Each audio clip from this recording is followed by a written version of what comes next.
हमारी जो भगवान श्री सीताराम जी की पतित पावनी कृपा से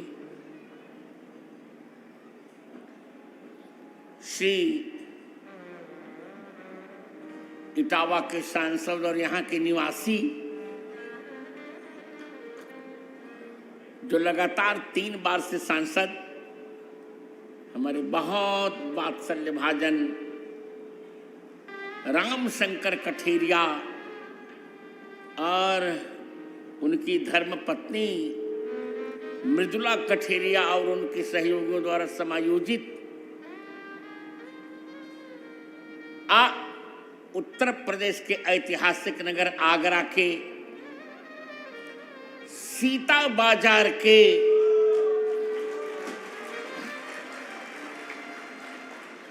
अब इसको मीना बाजार तो नहीं रहना चाहिए, सीता बाजार ही नाम होगा।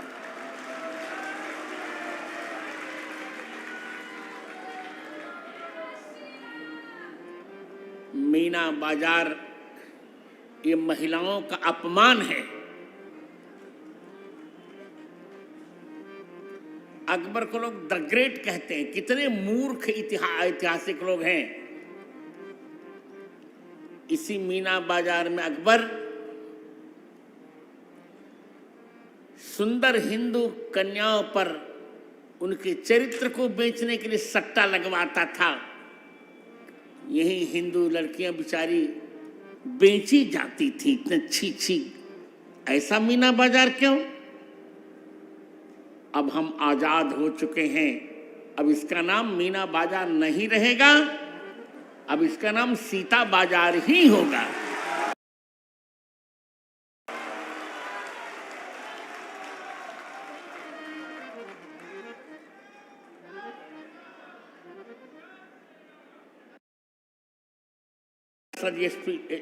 एसपी बघेल सिंह, एसपी सिंह बघेल और यहाँ के निवासी और इटावा के सांसद डॉक्टर रामशंकर कठेरिया, इन लोगों से मेरा अनुरोध है अब लिखा पढ़ी शुरू की जाए और इसका नाम अब सीता बाजार ही होगा।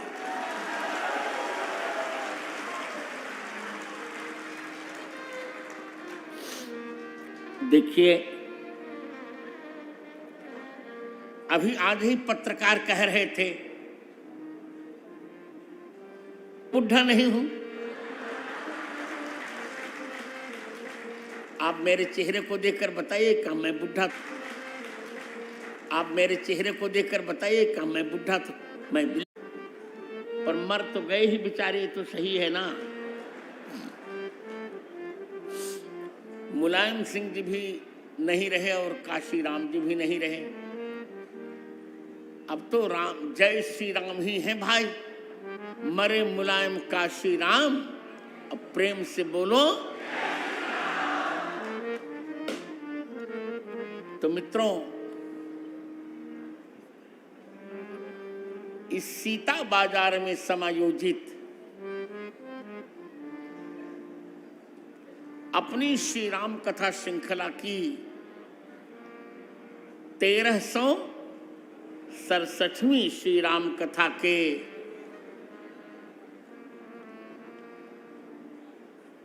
ये कौन सा सत्र होगा? तृतीय सत्र में समवेत सभी संत जन, विद्वत जन, माताओं, बहनों, बेटियों, मित्रों और बालकों का और अपने फेसबुक और यूट्यूब पे सुन रहे सभी भूरिभागी श्रोता, माताओं, बहनों, बेटियों, मित्रों और बालकों का मैं प्रसन्नता पूर्वक मंगलाशासन कर रहा हूं। आपका मंगल हो। चलिए उसी चौपाई को चलें। बिनु सतसंग विवेक न होई, बिनु सतसंग विवेक न होए। राम कृपा बिनु सुलभ न सोई। राम कृपा बिनु सुलभ न सोए। विवेक न होई। विवेक न होए। सुलभ न सोई। सुलभ न सोए। बिनु सतसंग विवेक विवेक न होए। बिना सत्संग के विवेक नहीं होता। एक अक्षर पढ़ना नहीं चाहता, गुरुजनों के यहां बैठना ही नहीं चाहता। कथावाचक को लगता है कि अधिक से अधिक भीड़ जुटे और पैसा खूब भर लिया जाए। पर मेरा ऐसा सिद्धांत नहीं है। मैं आपका जगत गुरु हूं, आपका आचार्य हूं। मैं घोषणा करता हूं कठेरिया जी कि प्रत्येक रामकृष्ण का उपासक हिंदू, प्रत्येक रामकृष्ण का उपासक हिंदू का घर मेरा अपना घर है।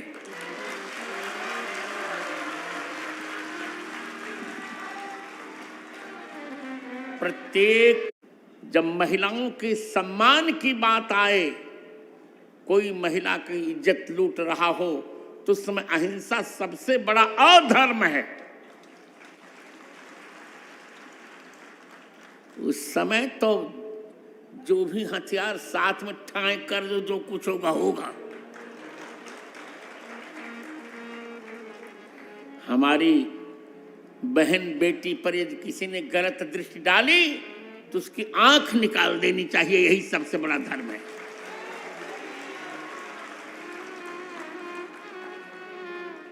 इस बाजार को मीना बाजार सुनकर ही मेरा खून खौल जाता है। नहीं तो देखिए, बिना सत्संग के विवेक नहीं होता। और वह विवेक और वह सत्संग बिना राम जी की कृपा के सुलभ नहीं होता। संत मिलते कहाँ हैं? आप सब कुछ मिल जाता है पर संत नहीं मिल। प्रत्येक हाथी के मस्तक में मुक्ता नहीं। शिव जी के पास अत्यंत विवेक है। शिव जी का विवेक विमल हो गया है। अवरऊ राम लगा दिया। तो वहां के लोगों ने मुझ पर ताना किया था, व्यंग किया था कि हिंदू तो किराए पर भारत में रह रहा है, राम मंदिर नहीं बना पा रहा है। अब राम मंदिर बन गया। मैंने अपने उत्तराधिकारी से कह दिया है कि अब अगले वर्ष हम राम मंदिर में रामलला जब गर्भगृह में विराज जाएंगे तब हम फिर मॉरिशस चलेंगे। तो देखिए हम क्या करें, आप बताइए। हमको किसी से लेना देना नहीं, पर जो रामायण इनक्लेव भी सरकार ने बनाया, कितना सरकार आनंद कर रही है। राम जी के प्रति सरकार समर्पित है, कृष्ण भगवान के प्रति सरकार समर्पित है। तो जो भारतीय संस्कृति का सम्मान करेगा उसका सम्मान हम करेंगे। 2014 में बुरा मत मानिए, उनको तो मैं बहुत आदर करता हूं। राजीव को मैं बहुत आदर करता था, बहुत प्रेम करता था उनको, अच्छे थे बेचारे।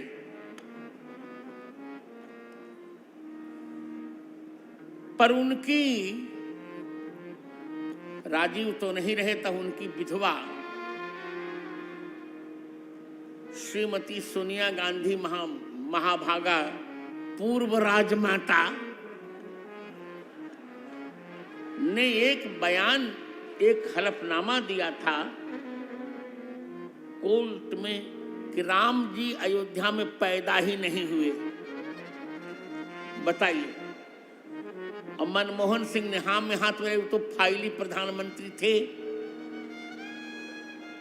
तो मैंने तुरंत पत्र लिखा 14 में कि सोनिया जी कहें राम जी पैदा नहीं हुए भारत में तो अच्छा लगता, क्योंकि सोनिया जी 5600 बार राम नाम का उच्चारण हुआ है।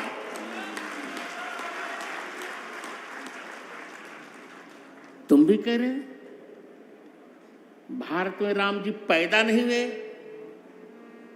मैं भी कह रहा हूं भारत में राम जी पैदा नहीं, पर भारत में राम जी प्रकट हुए, ये मैं कह रहा हूं।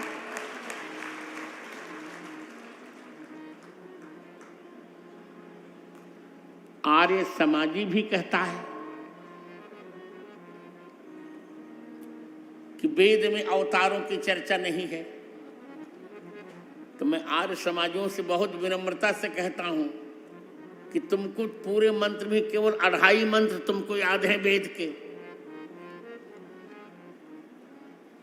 वेद में स्पष्ट रामावतार की चर्चा है,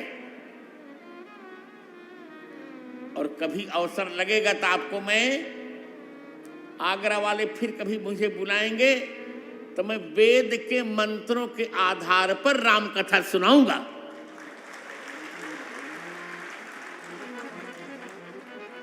वेद रामायणम। इस बार भी बहुत आनंद आ रहा है। कठेरिया साहब ने बुलाया और सुरेश जी कहाँ रह रहा हूं, बहुत आनंद आ रहा हूं, तो मेरे ही घर है। देखिए, और कथाबाजों की बात मैं नहीं जानता, मेरी कथा आप सुनने आए, आपको कुछ जानना है इस बार भारतीय संस्कृति के संबंध में। कुछ यहां जब समय दे रहे तो कुछ लेके जाइए, खाली मत लौटिएगा। वेद ने स्वयं कहा, प्रजापतिश्चरति गर्भे अंतर्जायमानो बहुधा विजायते तस्य योनिं परिपश्यन्ति धीरास् तस्मिन् हतस्थुर्भुवनानि विश्वा।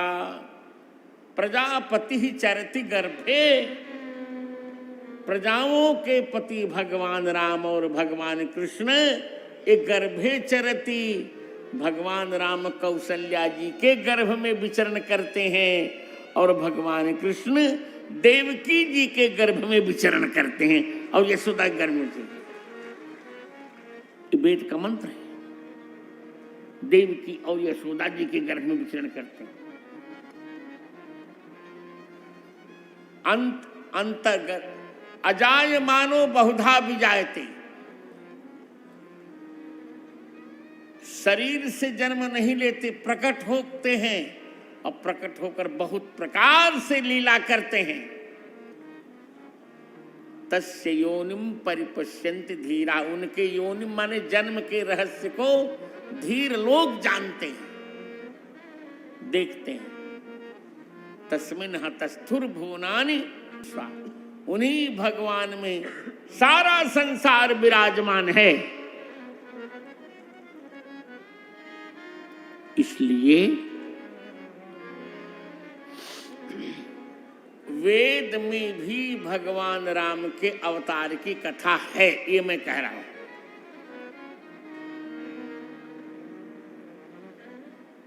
भगवान राम प्रकट होते हैं रामचंद्र दास, वेद का ही मंत्र है। हम जब किसी को वस्त्र अर्पित करते हैं देवता को, तो एक मंत्र पढ़ते हैं, ओम युवा सुवा